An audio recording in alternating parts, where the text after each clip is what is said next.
روز 12 ایول سال 2022 در مرکز سودای سیوم مول در پایتخت تاجیکستان شهر دوشنبه ملاقات بلاگر شناخته اوزرتبار روسیه سبحان ممیدوف با مخلصانش دایر شد.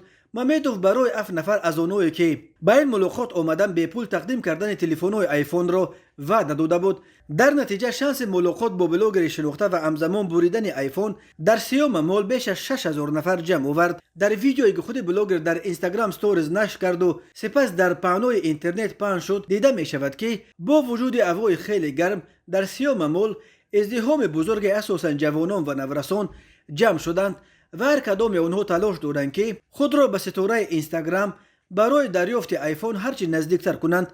برای تامین ترتیبات شماره زیاد کارمندان میلیشیا نیز سفربر شده بود، ولی آنها خیلی به سختی آرامی و ترتیبات را نگاه می داشتند. خود سبحان ممیدوف در جریان نشر ویدیو نوشت که مسئولان چوربینی چند دفعه از وی خواستند که ملاقات را زودتر جمع بس کند، چون که احوال چند نفر از سبب فشار ازدحام و گرمای شدید بد شده است. در ویدیو دیده می شود که چگونه سبحان ممیدوف یکی از مخلصان سخت خود را از بین ازدحام بیرون می کشد و با او آغوش به آغوش سلام علیک کرده تلفن تقدیمش می کند. ممیدوف بعدا چند دفعه از کارمندان میلیشیا خواهش و التجا میکند که این مخلصش را نرسند و به حال خودش بگذارند. همین طور در ویدیو نورسی را میبینیم که قریب زیر پای ازدحام میموند و سبحان ممیدوف و محافظانش او را از درون ازدحام بیرون کشیده عملا از خطر زیر پای ماندن نجات دادند. دیده میشود که این نورس نه فقط از اینکه اکنون در روی صحنه در پهلوی بلاگر معروف ایستاده است خرسند است، بلکه به خرسندی او تقدیم آیفون خرسندی بیشتری زم کرده است. همین طور یک محافظ سیوم مول هم ثبت شده است که ازدحام کورتاژ رو در تنش تیت و پیت کرد و خودش حکس کنون با یک عذاب از درون ازدحام بیرون آمد.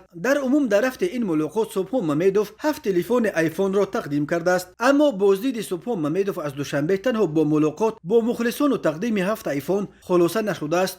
روز 12 ایول او همچنین در استراحتگاه رسول الله در دره ورزاب دم گرفته در تمرین دسته فوتبال استقلال در پایگاه این دسته در دره الموسی در اسور نیز اشتراک کرد. بلاگ نویس و نوازنده معروف و سابق فوتبال باز سبحان ممیدوف که روز 11 ایول به تاجیکستان آمد از تمرینگاه استقلال در دره الموسی بازدید و یک جای با فوتبال بازان استقلال مشق ورزی کرد. بازیگران و هیئت مربیان دسته مهمان نامدار را صمیمانه استقبال گرفته به او پیراهن مخصوص با رقم 86 را به نشان احترام هدیه نمودند. خبر داد ورزش تیوی. سبحان ممیدوف در شهر مسکو در اویله زادگان آذربایجان به دنیا آمده در دوره نورسیش فوتبال بازی میکرد و حتی به دسته فوتبال با اومانکا پذیرفته شده بود. سبحان ممیدوف بعد نشر پرانک‌های ویدیویی با دوستش میخائیل لیتوین در اینستاگرام شهرت یافت. او از پرانک‌های عادی سر کرد، ولی حالا در کوچه‌های مسکو به مردم راهگذر تلفن‌های آیفون و گاه حتی ماشین‌های قیمت‌بها تحفه میکند. سبحان ممیدوف وقت‌های آخر به موسیقی نیز رو آورده است و چندین ترانه از جمله با ستاره‌های استرادای روسیه ثبت و نشر کرده است. سبحان ممیدوف حالا در اینستاگرام 9.6 میلیون ابونچی